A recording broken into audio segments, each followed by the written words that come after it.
스튜디오에 김현전 더불어민주당 의원 그리고 이상희 세명대 교수 이 두 분도 저희와 함께 대정부 질문을 지금까지 지켜봤는데요. 이야기 좀 나눠보도록 하겠습니다. 어서 오십시오. 안녕하십니까? 예. 안녕하십니까? 본론부터 가볍게 들어가도록 하겠습니다. 주광덕 의원이 지금 새로운 사실을 좀 이야기를 했습니다. 압수수색 팀장하고 조국 장관이 통화를 했다. 조 장관도 인정을 했습니다. 이 부분에 대한 생각을 좀 여쭤봐야 될 것 같아요. 일단은 주광덕 의원은 재척 사유가 있는 분이에요. 지금 그 지난번에 인사청문회 전이죠. 예. 그 야당 자유한국당이 기자간담회를 했죠. 그때 예. 생활기록부를 공개 폭로를 했는데 그거 법 위반이에요. 예. 그래서 결국은 조국 법무부 장관을 상대로 인사청문회 시즌 2를 한 건데 예. 좀 본인이 양심이 있다면 그 자신이 잘못한 행위에 대해서 먼저 사과하고 그러고 좀 차분하게 이 질문을 해야 되는데 마치 뭐가 대단한 것이냐 또 한번 빵 터뜨렸는데요. 이렇게 예. 한번 보시죠. 지금 조국 장관이 출근하자마자 압수수색으로 한 거잖아요. 예. 근데 자택으로, 예. 네. 지난번에도 우리 박상기 전 법무부 장관이 예결위에 때 얘기한 게 있습니다. 예. 압수수색을 하게 될 경우에 법무부 장관한테 보고토록 내부 규정이 되어 있어요. 그러면 법무부 장관은 자택 압수수색이 진행되는 걸 알아야 되는 겁니다. 예. 몰랐어요. 그리고 출근하고 가니까 들이닥친 거예요. 예. 그리고 부인이 놀래서 남편하고 통화를 한 거잖아요. 예. 그래서 바꿔서 부인이 몸이 안 좋으니까 배려 좀 해달라라는 예. 얘기죠. 그리고 아침도 지금 못 먹었다는 거 아닙니까? 그래서 예. 아침 먹을 시간을 달라 그런 것도 안 한 거고요. 그다음에 압수수색하는 과정에서 영장에 기재된 내용과 상황이 다르니까 변경을 몇 차례 했다는 거고요. 예. 그다음에 2, 3시경에 뭐 짜장면이 아니니 논란이 많지만 식사를 배달해서 아무리 그래도 우리 장관 집에서 먹은 거예요. 그래서 이 전화 통화한 게 또 문제가 되는 것이냐 동양대 총장하고 통화한 걸 가지고 얘기했는데 평소에 딸에 대해서 굉장히 이뻐했고 예. 며느리 삼겠다고 얘기했던 총장이 사실관계에 부합하지 않은 얘기를 언론에 폭로를 하니까 전화 통화 곁에 한번 통화를 바꾼 거예요. 이번의 경우도 그런 건데 실제로 이 문제가 관련해서 국민들이 볼 때 뭔가 또 새로운 게 나왔다라고 얘기를 할 수 있겠지만 장관이 검찰 장관 압수수색 집입니다. 팀장. 예. 장관 집이면 예를 들어 장관이 집에 있을 때 압수수색이 들어왔으면 얼굴 보고 팀장하고 얘기하는. 직접 대면해서 얘기를 했겠죠. 근데 나간 뒤에 왔기 때문에 바꿔서 전화 통화한 거 뭐가 문제입니까? 뭘 그게 대단한 것이냐? 그걸 가지고 또 제목 장사합니까? 주광덕 의원. 주광덕 의원 생활기록부 공개한 것 그것만으로도 어마어마한 잘못을 저지른 겁니다. 그래서 지금 마치 이것이 큰 일인 양 그 호들갑 떨 일이 아니다라는 말씀을 먼저 드리겠고요. 예. 그리고 국민 대정부 질문입니다. 예. 대정부 질문이면 정책에 관련돼서 조금만이라도 물어야 되는데 해도 너무한 거 아닙니까? 지금? 인사청문회를 방불케 하는 인사청문회 시즌 2 하고 있는 겁니다. 네. 알겠습니다. 그리고 김종민 의원이 얘기했던 것처럼 네. 제대로 조사를 하고 좀 질문을 해라. 앞서 얘기하지 않았습니까? 그 서류 양식을 받아서 내용을 채워서 다시 보내주는 거다. 그래서 예. 서류 양식이 있는 게 뭐가 문제냐. 그게 무슨 위법한 일이냐. 또 얘기를 하느냐라고 얘기를 했는데 끊임없이 재생산을 하고 있습니다. 8월 27일 날 압수수색했고 예. 조사 없이 기소하고 또 그 기소된 내용이 공소장을 변경하는 것만으로도 지금 검찰이 무리한 수사를 하고 있다는 것을 반증한다. 그래서 종합 정리를 하면은요. 예. 있으면은 대화를 나눴을 것이고요. 없었기 때문에 집을 압수수색 나오고 팀장과 예, 직접, 하고 통화를 한 것에 대해서 그렇게 논란을 삼는다는 것에 대해서 정말 실소를 금할 길이 없습니다. 알겠습니다. 주광덕 의원은 이 조국 장관이 법무부 장관이니까 이 압수수색을 나간 팀장 검사한테 전화하는 것 자체가 뭔가 압박이 될 수 있다 이런 논리인 것 같아요. 좀 교수님 생각은 어떠십니까? 일단 이 사안 자체가 어떤 정도의 영향력을 가지고 있느냐 이 사안을 먼저 봐야 되겠죠. 예. 전화 한 통화 한 것이 그렇게 무슨 죄가 되겠느냐 별수있지 않다 이렇게 생각하실 수도 있습니다. 충분히 일반적으로 생각할 수도 있는데 그러나 사상 초유의 사건이고 또 법무부 장관이고 법무부 장관의 자택을 압수수색하는 겁니다. 이런 사실에서 뭐 법적인 훈련 기준으로 인해서 법무부 장관을 보고를 하고 압수수색한다. 예. 이것도 사실 웃기는 거죠. 왜냐 그러면은 장관 집 자택을 수색하는데 장관님 자택에 압수수색 들어갑니다. 이 이야기 자체가 더 웃기는 얘기가 될 수밖에 없는 것이고요. 예. 그건 좀 논리에 부합하지 않는다라고 봐야 되는 것이고 그다음에 전화에 대한 내용입니다. 이 부분을 두 가지로 좀 살펴봐야 되겠는데요. 제가 들으니까 첫 번째는 이 얘기가 어떻게 주광덕 의원한테 들어갔을까?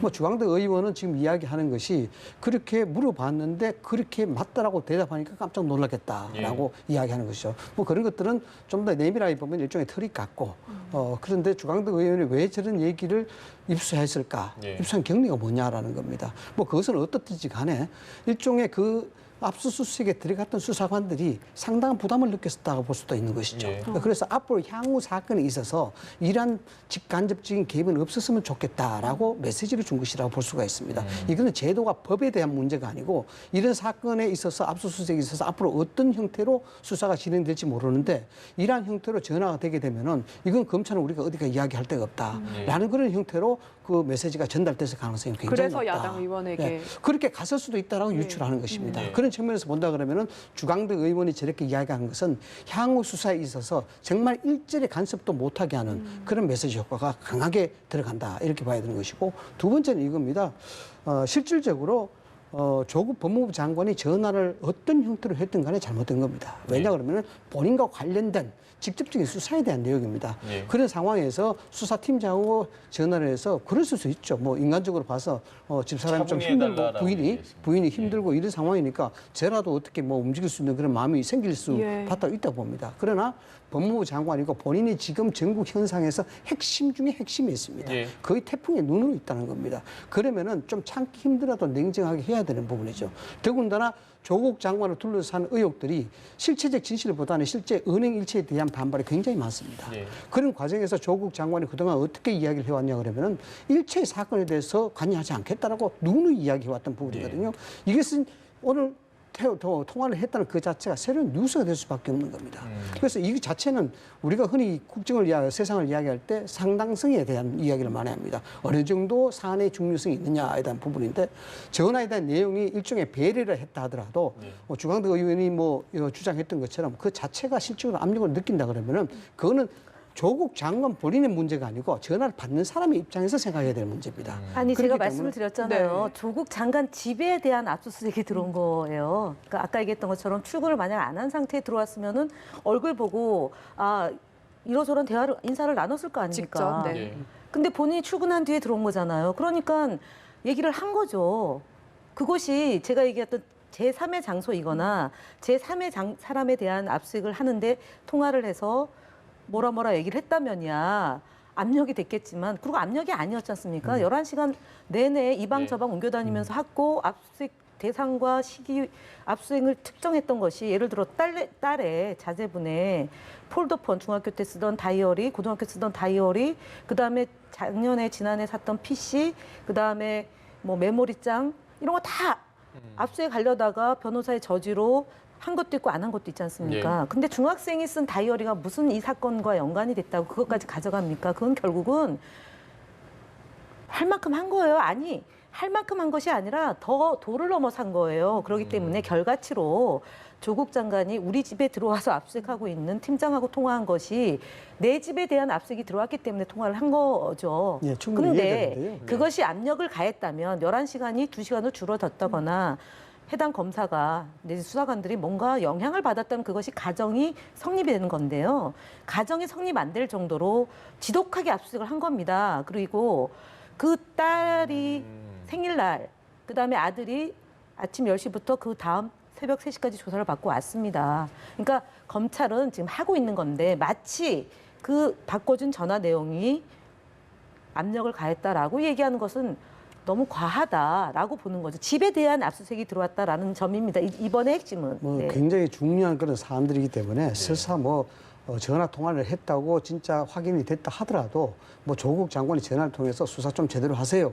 좀 봐주세요. 이런 말을 했을 리는 없겠죠. 예. 글자 그대로 어떤 상황인지 한번 그걸 체크해 했으면 봐야 얘기를 되겠죠. 했겠죠. 그 그렇겠죠? 일러 바친 검사가. 제가 드리는 네. 말씀은 그렇습니다. 사안이 이렇게 엄중한 상황에서 그렇게 전화 통화를 직접적으로 내용은 차치하더라도 했던 자체가 상당한 오해를 줄 수밖에 없는 아니, 것입니다. 제가 다시 한번 얘기하잖아요. 집에 왜냐하면 왔으면은 예, 제가 말씀 한번 왔으면은 네, 들어보죠. 듣고 다시 왜냐 한번 그러냐면 이야기 듣겠습니다. 충분한 네. 방법이 있거든요. 물론 당황했을 어떡해요? 수는 있는데 예를 들어서 법무부 장관은 비서가 있습니다. 비서도 있고 여러 그게 더 가지 문제죠. 라인들도 있고요. 그런 상황에서 집에 압수수색이 들어왔는데 이 상황에 대해서 어떻게 진행되고 있는지 그 정도는 충분히 파악을 체크할 수 해봐라. 있는 문제죠. 예, 예. 그러나 직접 당사자가 수사팀장한테 통화를 했다는 그 자체는 앞서 말씀을 드렸다시피 조국 장관 자체가 내용에 문제가 있다라는 그런 문제가 아니고 받는 사람이 그것이 압력을 느꼈다 그러면 그 압력이 될 수 있다는 겁니다. 아니 그러니까 그분이 만약에 압력을 느꼈다면 압력을 느꼈다고 얘기를 하겠죠. 그 누군가가 그럼 드러나겠죠. 예를 들어서 그분이 통화한 내용이 녹음을 했든 아니면 그 증거가 다 있겠죠. 옆에 수사관들이 있었고 또 다른 검사가 있었기 때문에요. 그렇기 예. 때문에 지나치게 예측으로 예측을 하면 안 된다고 저는 보는 겁니다. 제가 말씀드린 핵심은 본인의 집에 압수수색이 들어왔고 논란 부인과 통화하는 와중에 배려를 해달라고 얘기했던 게 그 이상도 그 이하도 아닙니다. 그러나 제가 말씀드린 것은 통상적으로 장관의 집을 압수수색을 한 거지 않습니까? 예. 그런데 장관이 모르고 출근을 했어요. 출근 뒤에 검사와 수사관들이 들이닥친 겁니다. 부인이 놀란 거예요. 그래서 부인이 통화를 한 거 우리 집이 지금 압수수색을 당하고 정확한 통화 있다. 경위를 저희가 예, 좀 확인을 해야 단정 짓기 좀 되는데 어렵습니다. 그렇게 예. 된 거라고 지금 보여지기 때문에 지금 말씀하신 이것이 제가 얘기하는 것처럼 다른 수사관들, 다른 검사가 제3의 장소, 그 여타의 장소에 예. 갔을 때 전화 통화를 해서 뭔가 얘기를 했다면 압력이 문제소지가 행사가 될 있으나, 수 있지만 예. 본인의 집에 압수수색이 들어온 걸 장관이 몰랐습니다. 자신의 집입니다. 다른 장소가 아니다라는 점이 예외 상황이다라는 점을 다시 한번 강조드립니다. 이 사건 자체가 일반적이지 않다는 것을 좀 아셨으면 합니다. 예. 왜냐 그러면은 굉장히 특수한 상황에 있는 사건이에요. 예, 맞습니다. 여기 특수한 온 상황입니다. 국민들이 지금 네. 바라보고 있는 사건이니만큼 조국 장관이 좀 경솔했다는 생각은 듭니다. 왜냐 네. 그러면은 전화 통화 안 했어야죠. 앞서도 말씀을 드렸습니다만 조국 장관에 대한 얘기는 은행 이체에 대한 부분은 분명히 이야기를 많이 하고 여기에 비판을 예. 많이 받고 있는 상황이에요. 또 그렇다 하더라도 이런 상황에 대해서 압수수색이 들어가게 되면은 좀 더 침착하게 대응할 수 있는 필요가 있는 것인데 그걸 직접 통화했다는 그 자체는 뭐 언론에 대한 보도가 많다, 여기에 대한 억지 보도가 많다 많이 이야기하고 있는데 예. 새로운 뉴스를 만들 수밖에 없는 그런 과정을 가지고 있는 거예요. 그래서 이런 빌미로 구태해 줄 필요가 있겠느냐라는 것인데 가만히 보면은 뉴스를 생산하고 있지 않습니까? 예. 이런 부분에 대해서 내일 아침 언론은 어떻게 나올 것이냐, 이거 어떻게 이야기하겠습니까? 지금까지 조국 장관은 본인의 수사에 대해서 일찍 관여하지 않았다 그러는데 예. 내용은 어떻더라도 직접 전화했던 그 자체가 직간접적인 개입이 될 수밖에 없는 것인데 그 부분에 대해서 언론이 억지 보도한다 이야기나 그렇게 이야기 제가 못한다는 억지 거예요. 보도한다는 게 아니라 자택에 대한 압수수색이다라는 점을 말씀드립니다. 다른 장소가 아니라요. 그런데 그 곳에서 진행이 되는데 만약에 압수수색이 본인 집이 일어나면 보통의 경우는 어떻게 합니까? 네. 예를 들어 장관이 아니다 치면 집으로 빨리 뛰어가야죠. 가셔야 되죠. 집에 예. 갔어야겠죠. 근데 장관이기 때문에 안 간 거죠. 그걸 봐야 되는 거 아닌가요? 네. 조금 전에 이 교수님이 말씀해 주신 부분, 그러니까 조국 장관은 그동안 기자들이 질문을 할 때, 우리 가족과 관련된 수사에 대해서는 혹시 내가 어떤 이야기를 하는 게 적절치 않다라고 해서 항상 함구를 해왔는데 지금 이 지점 통화를 한 게 뭐 큰 의미가 없을 수는 있으나 분명히 이 부분을 가지고 야당이 집중 공격을 할 것 같다는 예상이 좀 들긴 합니다. 네, 그렇지만 국민들이 판단하시지 않을까 싶습니다. 제가 다시 한번 얘기하지만 자택에 대한 압수수색이고 예. 그 본인이 출근하고 나서 벌어진 일입니다. 그러면 봤을 겁니다. 만약에 집에 있었으면. 만나서 예, 직접 만나서 얘기를 얘기를 한 했겠죠. 건이라도. 상황을 그냥 이렇게 보고 있었을 것이 아니라 악수하고 예, 예. 누구다라고 통성명하고 그러지 않았겠습니까? 그런 걸 그걸 안 피하기 한 위해서 거잖아요. 또, 예. 안 한 상황에서 통화를 했다라는 거는 그걸 가지고 물론 반대하는 분들은 또 반대를 위한 논리가 나올 거지만 예. 인지상정이란 게 있습니다. 음. 자신의 집에 대한 압수수색입니다. 예. 김종민 의원이 검찰이 정말 해도 너무하다. 줄곧 그렇게 지금 주장을 하고 있는데 이번에 이 주광덕 의원에게 누군가가 이 사실을 알린 것조차를 두고도 문제를 좀 삼았습니다. 왜 그걸 야당 의원에게 얘기를 하느냐? 이 부분에 대한 생각은 어떠십니까? 그 부분은 뭐 추측할 수밖에 없겠죠. 주광덕 의원이 이야기하지 않는 이상 네. 또는 뭐 그 부분에 대해서 사실을 이야기한 사람이 그대로 사실대로 이야기하지 않는 이상 추측할 수밖에 없는 것인데 예. 이러저러한 어떤 그 언론 보도라든가 보면은 상당히 좀 오해를 살 수 있는 그런 부분들이 많이 나오고 있어요. 예. 그런 상황에서 야당 의원들이라는 것은 정부에 대한 한계가 있을 수밖에 없어요. 지금 이 상황 자체가 여당 입장에서는 오히려 야당된 어떤 입장에서 공격하고 있는 것이고 또 야당의 입장에서 여당된 기분으로 지금 이 상황을 좀 맡고 있다 그런 생각이 드는데 네. 야당들이 글쎄요 뭐 검찰에서 지금 그렇게 뭐 지속적으로 어떤 파이프라인을 통해서 정보를 준다. 글쎄 과연 그럴까요? 뭐 어떤 충분히 역정을 할 수 있습니다만 검찰 입장에서는 첫 번째 중요한 게 이렇습니다. 이 난관위에 긋고 있는 입장이 검찰이라고 봐야 됩니다. 담벼락 위에 긋고 있는 것이죠. 왜냐하면 이 사건 자체의 공평성이라든가 객관성이라든가 또는 정치적 편향성이 느껴졌을 경우에 검찰에 대한 명분이 걸려 있는 부분입니다. 네. 그런데 그것을 고의적으로 또는 의도적으로 야당에게 필요한 정보를 소수로 제공해 준다. 그게 과연 상식적으로 가능할까라는 그런 생각이고 여러 가지 상황 자체가 명확하지 않기 때문에 우리는 미뤄 짐작할 수밖에 없겠습니다만 예. 주광덕 의원이 저렇게 이야기하는 것은 어떤 수사 당사자가 주광덕 의원한테 직접 전화를 해서 이렇다라고 이야기했다기보다도 그게 여러 가지 사람들이 많이 있었고 그 여러 가지 사람을 하는 와중에 전해전해서 그렇게 나오는 예. 것이고 주광덕 의원의 감각으로 그렇게 다시 유도 질문을 할 수도 있는 그런 문제예요. 그런 문제에서 실질적으로 그대로 조국 장관이 맞다라고 이야기하니까 이것이 새로운 뉴스가 될 수밖에 없는 그런 구도라고 하는 네. 거죠. 제가 지금 이제 주광덕 의원이 지난번 기자 간담회 때 예. 네. 생활기록부를 공개한 것에 대해서 말씀을 먼저 드렸지 않습니까? 그거를 열어봤다 로그 기록이 있는 거는 두 건이지 않습니까? 네. 당사자인 딸과 그다음에 검찰 관계자 이거잖아요. 네. 그다음에 이제 그것을 본 그 학교 한용의 교직원. 예, 교직원인데 이게 이제 수사가 그야말로 국민의 눈높이 그다음에 국민들의 관심 사항 그러니까 개인적인 그러니까 그 인적 상황이 지금 나간 거지 않습니까? 예. 그리고 영어 실력이 그닥 좋지 않았다라고까지 해설을 한 겁니다. 예, 굉장히 곤란한 그런데 부분이죠. 예, 근데 나중에 보니까 이 성적이 굉장히 우수한 성적으로 또 언론 보도에 나오고 예. 있습니다.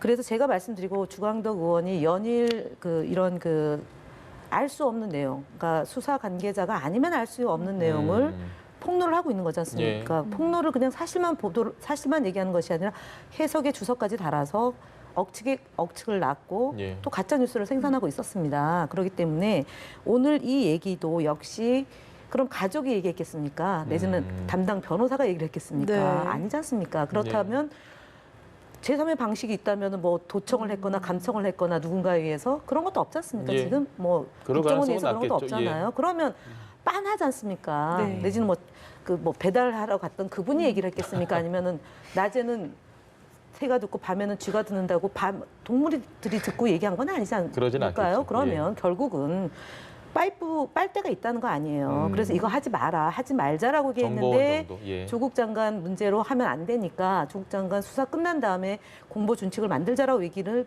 한 거라고 저는 봅니다. 그리고 오늘 박상기 전 장관이 예. 특수부를 해체해야 된다라는 그런 얘기까지 정말 피토하는 심정으로 말씀을 하신 것 같아요. 그래서 네. 지금 얘기하는 게 주광덕 의원이 아주 요행이도 검사 출신이어서 많은 후배 검사들이나 뭐 정보가 풍부한지는 모르겠으나 예. 확대 과정에서 자극적으로 말씀을 하신 점이 없잖아 있는 거고요. 알겠습니다. 생기부 관련해서는 그거는 뭐 빼도 네. 박도 못하는 것 아닌가 싶습니다. 마무리하겠습니다. 네, 일단 저희가 전화 통화의 내용은 추측을 통해서 한 내용이니까요. 좀 더 사실관계가 밝혀지면 다시 이야기를 나눠보겠습니다. 두 분 말씀 잘 들었습니다. 네, 고맙습니다.